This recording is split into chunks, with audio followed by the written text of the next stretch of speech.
बिस्मिल्लाहिर्रहमानिर्रहीम। A question है simplify -700 divided by 350 into divided by 50। ये तीनों नंबर यही हैं, इधर पहले दो ब्रैकेट में है तो उधर दूसरे दो ब्रैकेट में किए हुए हैं, लेकिन दरमियान में इक्वल का साइन नहीं दिया हुआ। उन्होंने खुद ही कह दिया कि इनको इसको और इसको अलग अलग से सिंप्लीफाई करें एंड कंपेयर द रिजल्ट। इसके आंसर को कंपेयर करें, इनका मुआवजा करें, और जब उनके आंसर को आप आमने सामने रख के देखेंगे फिर उसके बाद आपने फैसला करना है what does this tell you about the associative property in relation to division. के जो एसोसिएटिव प्रॉपर्टी है वो डिवीजन में भी उनका कोई रिलेशन होता है।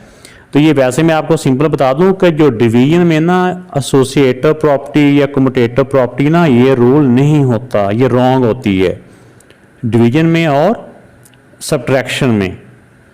तो लेकिन हमने इनको वेरीफाई करके अभी आपको बताते हैं कि ये डिवीजन में किस तरह से होती है और क्या इसके आंसर आपस में इक्वल आते हैं या नहीं आते। तो ये बेटा मैंने एक साइड इसकी ये लिख लिया। अब 700 डिवाइडेड बाय 350, 700 को 350 से डिवाइड करें तो ये आंसर आता है 2। ठीक है ना, 350 का डबल करें तो 700 होता है ना। तो अगर डिफरेंट साइन हो तो माइनस का साइन आता है। जब एक नंबर आ जाए तो फिर ब्रैकेट की ज़रूरत नहीं है, डिवाइड बाय 50।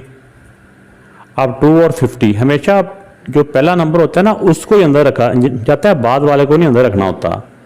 इसको हम ऐसे करके भी लिख सकते हैं अगर लिखना चाहें तो, -2 डिवाइड बाय ऐसे करके भी लिख सकते हैं। ठीक, तो अगर हम यहाँ पे इनको सेम टेबल से कट करना चाहें तो भी ठीक है, नहीं तो यहीं तक भी रखना चाहें तो भी ठीक है। इसको सॉल्व करते हैं। अब इसमें 350 को 50 से डिवाइड करना है, जो बाहर ब्रैकेट गया वो एज इट इज। तो 350 को 50 से डिवाइड करें तो आंसर आता है 7। ठीक हो गया। तो अब 700 को 7 से डिवाइड करें तो आंसर आता है 100, और डिफरेंट साइन हो, जैसे ये प्लस का ये माइनस का तो माइनस। तो ये 1/, अब इसको डिवाइड करते हैं ना, ऐसे कह दें तो भी ठीक है, नहीं तो ऐसे कह लें तो ये ऐसे करके समझो बनता है ये। तो देखिए कि दोनों साइड का आंसर इक्वल नहीं आ रहा। तो इससे क्या रिजल्ट आते हैं, इनका रिजल्ट आता है कि जो डिवीजन की प्रॉपर्टी होती है इंटीजर्स में वो एसोसिएटिव लॉ को सेटिस्फाई नहीं करती। तो एंड पे आपने लिख लेना integers do not satisfy associative property of division. ये सिर्फ डिवीजन की वजह से ये प्रॉपर्टी इसको सेटिस्फाई नहीं कर रही। अगर यहाँ पे मल्टीप्लाई होता है या एडिशन होता है ना फिर ये सेटिस्फाई करती हैं, मतलब कि दोनों साइडों के आंसर फिर इक्वल आते हैं। तो डिवीजन की वजह से ये आंसर इनके इक्वल नहीं आ रहे। नेक्स्ट क्वेश्चन है इज सब्ट्रैक्शन एसोसिएटिव। क्या जो सब्ट्रैक्शन की एसोसिएटिव होती है, इस पहले आ गया ना, एलपी में पहले आ जाए तो ये क्वेश्चन बन जाता है। तो इसका होता है सब्ट्रैक्शन की या डिवीजन की जो एसोसिएटिव है ये नहीं होती, नो सब्ट्रैक्शन ऑफ एसोसिएशन।